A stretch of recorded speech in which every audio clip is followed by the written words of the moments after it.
I'm not sure why it makes me so happy that Breitling came out with this watch, the Endurance. And not only did they come out with this watch, but it's been so successful that they've launched many different colorways, special editions, limited editions, and a 38 millimeter as well. This one's a 44. So you have a ton of options, and they're all, give or take, plus minus, they're roughly around $3,000, which I get it. It's still a lot of money, but if we're honest with one another here on this channel, which I think we tend to be, we have a ton of watches. You and I. You're the viewer. You've probably watched a bunch of my videos. If you haven't and you only have like one watch or you're looking to get a watch, then the rest of us are kind of envious of you because we've went a long way down a dark path. And we have a lot of affordable watches. Well, if you were to sell like 10 to 30 of those, you could easily pick up a Breitling. And not only just any Breitling, but a Breitling with the actual winged B logo, which I prefer. There's a lot of the newer ones, including like the Super Ocean and stuff like that. They have just the B, which is good. It's a classic one. But man, I like to have that B, the Breitling winged logo. And it's right up there at the 12 o'clock position. So also, this is a quartz watch. So it's a great everyday watch or once a month watch, because the fact is it'll keep great time whether you wear it or not. A lot of our watches are automatics, and you either have to put them on winders or you have to get them going again.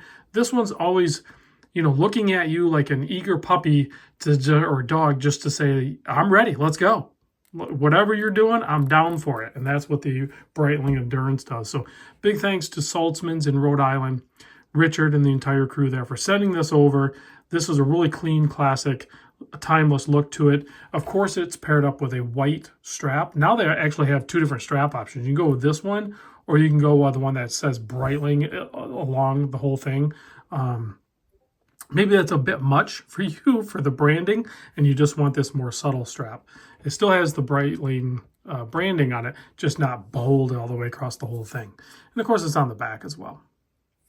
So let's get into the size and everything like that. I actually measured at 45 millimeter. I know it's technically classified as a 44, and maybe you can snag that 44 millimeter measurement somewhere, but I measured 45. So take it for what it's worth. 52 is on the extreme of the lug to lug. So let's just call it a 50 or a 44 by 51. I don't know. We could give them the benefit of the doubt. Let's go ahead and start that chronograph too. You can see you have the sub dial spinning, which that'll come to a rest. I don't think it keeps spinning the whole time. But then, of course, you have your main chronograph going. You have your 30-minute counter over there, and you have your running seconds at the 6 o'clock position. Back to the size. 12.9 millimeter thick, so under 13 millimeter, just barely. So that's a good measurement.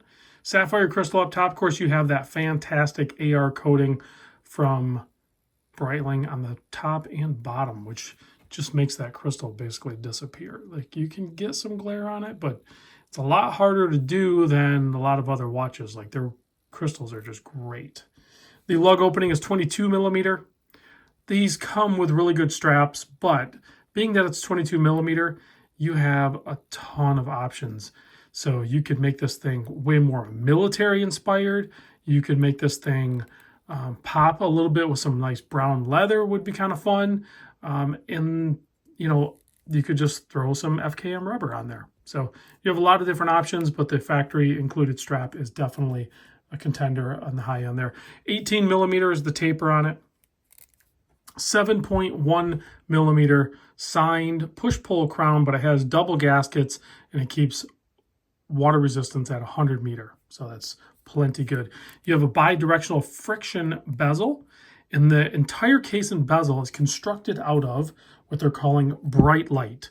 And no, it's spelled a little bit different. It's not that old. Wasn't there a toy or something back in the 80s or 90s or something called the Breitlight? It's not that. It's more spelled like Breitling, but it stops and then it turns to light, as in lightweight, because this only weighs 63 grams in this configuration. The buckle and tang here are also made from the same material. And then with this rubber strap, it's very light indeed.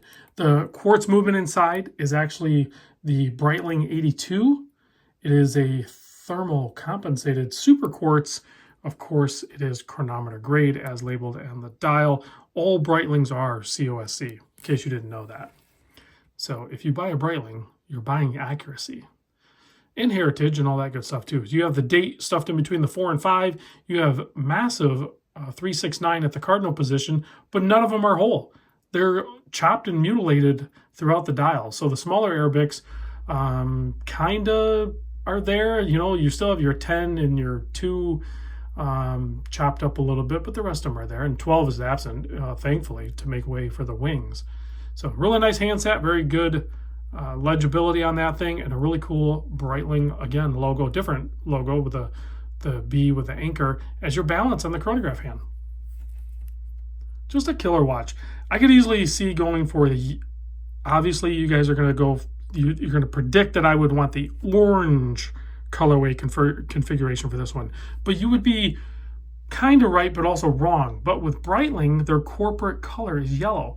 So if I'm buying a Breitling and they have the opportunity to get yellow on it, I'm going to choose yellow. So let's go ahead and stop that chronograph, reset it, and it kind of does a really fast sweep back. So very solid, manageable movement there, and it just works smooth and clean. So you can see you have a white ring on that chronograph pusher and then a black one on that, and then you have this rubber white material. That'll be whatever configuration you buy. Like this one has the white chapter inside with the pulsation scale.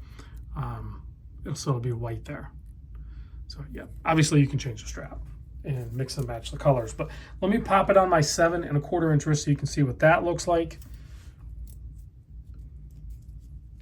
If I can get it, there we go, kind of get it situated.